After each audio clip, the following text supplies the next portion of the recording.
فأما اليتيم فلا تقهر وأما السائل فلا تنهر وأما بنعمة ربك فحدث آمنت بالله صدق اللہ العظیم۔ علامہ حافظ حفیظ سلطانی صاحب جامعہ مسجد شریف کے خطیب یہاں پر موجود ہیں، وہ اپنے خیالات کا اظہار فرمائیں گے۔ نحمده ونصلي ونسلم على رسوله الكريم اما بعد فاعوذ بالله من الشيطان الرجيم بسم الله الرحمن الرحيم كل نفس ذائقة الموت صدق الله المولانا العظيم ببركة إن الله وملائكته يصلون على النبي يا أيها الذين آمنوا صلوا عليه وسلموا تسليما اللهم صل على سيدنا محمد وعلى آل مولانا محمد مبارک وسلم۔ سبھی حضرات محبت کے ساتھ ایک مرتبہ بلند آواز سے درود پاک پڑھیں۔ السلام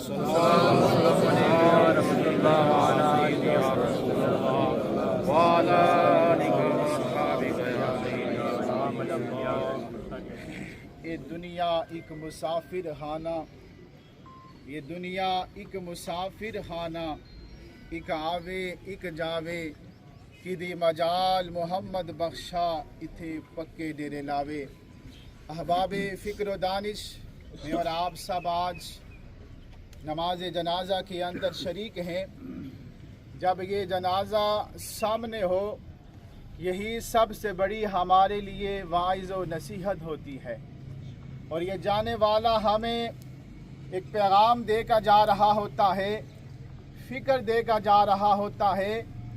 اے دنیا میں رہنے والوں، آج میں جا رہا ہوں، کل تمہاری باری ہے۔ ہم نے اس کے لیے تیاری کرنی ہے۔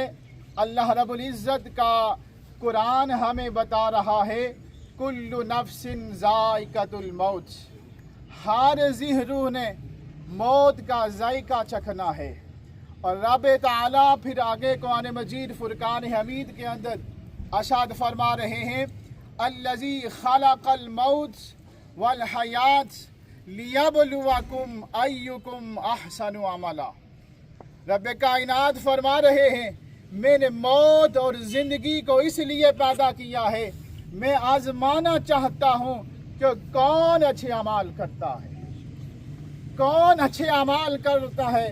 اس دنیا کے اندر جو ہمیں زندگی دی گئی ہے، جو وقت مقررہ ہے، جو ساعتیں ہمارے پاس ہیں، جو وقت ہمارے پاس ہے، وہ غنیمت جاننا ہے، اور غنیمت جان کر اس آخرت کی تیاری کرنی ہے۔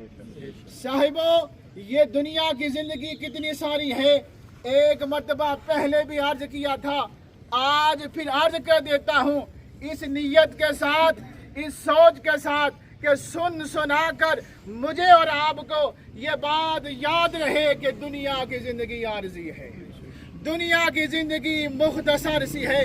کریم آقا صلی اللہ علیہ وسلم کی بارگاہ میں عرض کیا گیا یا رسول اللہ، یا حبیب اللہ صلی اللہ علیہ وسلم، دنیا کی زندگی کتنی ساری ہے؟ تو کریم آقا صلی اللہ علیہ وسلم نے ایک مثال کے ذریعے ہمیں یہ بات سمجھائی تھی۔ وہ بات کیا تھی؟ آپ نے فرمایا تھا دنیا کی حقیقت، دنیا کی زندگی کی حقیقت جاننے والے سمندر کے کنارے چلے جاؤ، فرمایا یہ شہادت کی انگلی سمندر کے اندر ڈبو کر باہر نکالو گے، جو پانی انگلی کے ساتھ لگے گا یہ دنیا کی زندگی ہے، جو باقی بچ جائے گا آخرت کی زندگی ہے۔ اور گرامی قدر حضرات، ایک پیغام ہے قرآن مجید فرقان حمید کی روشنی میں، دنیا کی زندگی ختم ہو جائے گی، اس دنیا کے بعد پھر آخرت کی منزلوں میں سے سب سے پہلی منزل جو ہے وہ قبر کی ہے۔ وہ کون سی منزل ہے؟ وہ قبر کی منزل ہے صاحبو، یہ وہ منزل ہے جس قبر کو دیکھ کر عظیم صحابی رسول جن کو اللہ کے محبوب نبی صلی اللہ علیہ وسلم نے جنت کی خوشخبری سنائی ہے، جنت کی بات بتائی ہے، لیکن جب وہ قبر کو دیکھتے ہیں زاروں کے تار ہونا شروع کر دیتے ہیں۔ صاحبو، میرا اور آپ کا حال کیا ہے؟ میں اور آپ کہاں کس مقام پہ ہیں؟ وہ حضرت عثمان غنی رضی اللہ تعالیٰ عنہ، آپ سے پوچھا گیا قبر کو دیکھ کر آپ کیوں رونا شروع کر دیتے ہیں؟ آپ نے فرمایا میں نے اللہ کے محبوب نبی صلی اللہ علیہ وسلم کو فرماتے سنا تھا کہ قبر آخرت کی منزلوں میں سے پہلی منزل ہے، جو اس منزل میں کامیاب ہو گیا باقی منزلوں میں کامیاب ہو جائے گا۔ حباب گرامی قدر کہ صاحب نے بات کرنی ہے، بات کرنے کا مقصد یہ ہے جنازے کے اندر ہم شریک ہیں، میں نے اور آپ نے اس بات پہ غور کرنا ہے، اس بات کو یاد رکھنا ہے دنیا کی زندگی مختصر سی ہے۔ اللہ اس کے رسول سے محبت کیجئے گا، اللہ اس کے رسول کے احکام پر، اس کے حکم پر عمل کیجئے گا، تاکہ جب کل ہمارے لیے موت کا پیغام آئے تو ہم یہ اعلان کرتے ہوئے جائیں میں دنیا کی زندگی ہار کا نہیں بلکہ جیت کا جا رہا ہوں۔ اللہ عمل کی توفیق عطا فرمائے۔ 2 منٹ باقی ہے، کس نے بسم اللہ الرحمن الرحیم۔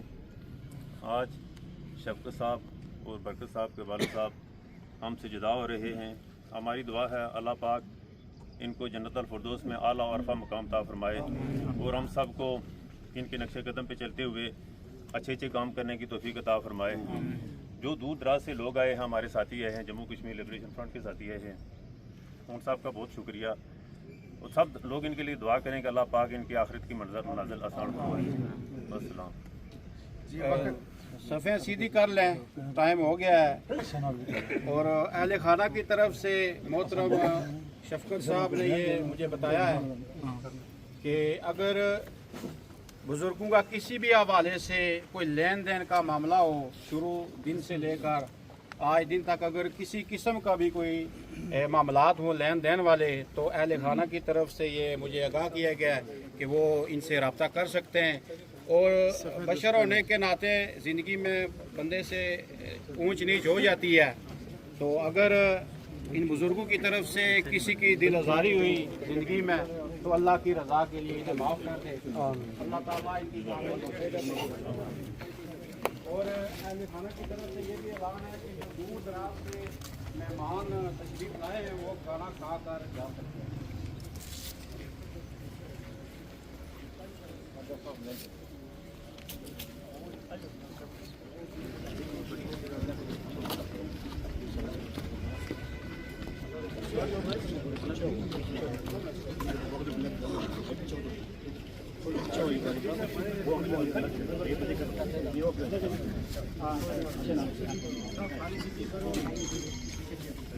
محمد وعلى آل سيدنا محمد مبارك وسلم وصلي على جميع الأنبياء والمرسلين وعلى كل ملائكة المقربين وعلى عباد الله الصالحين۔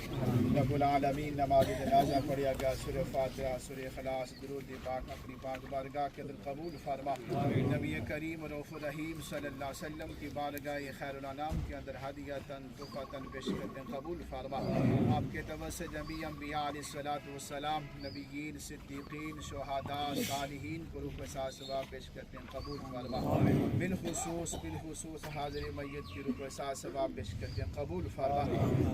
رب العالمین مرحوم کے زندگی کے صغائر کبائر گناہوں کی معافی فرما، زندگی کے نیک اعمال اپنی بارگاہ کے اندر قبول فرما، آنے والی منزلیں آسان فرما، ان کا نکیر کے سوالوں میں آسانی فرما، کریم آقا صلی اللہ علیہ وسلم کی پہچان اور شفاعت نصیب فرما، ہم سب کی دعا ان کے حق میں قبول فرما، سارے خاندان کو، ساری فیملی کو یہ صدمہ برداشت کرنے کی توفیق عطا فرما، اس صبر پر اجر عظیم عطا فرما، جتنے بھی احباب نماز جنازہ کے اندر شریک ہوئے مولا سب کو قدم قدم پر نیکیاں عطا فرما رب العالمین ہم سب کو موت کو یاد رکھنے قبر کی تیاری کرنے کی توفیق عطا فرما رب العالمین ہم سب کا خاتمہ بالخیر فرما خاتمہ کلمہ شہادت نصیب فرما واللہ خیر حافظا وهو ارحم الراحمین.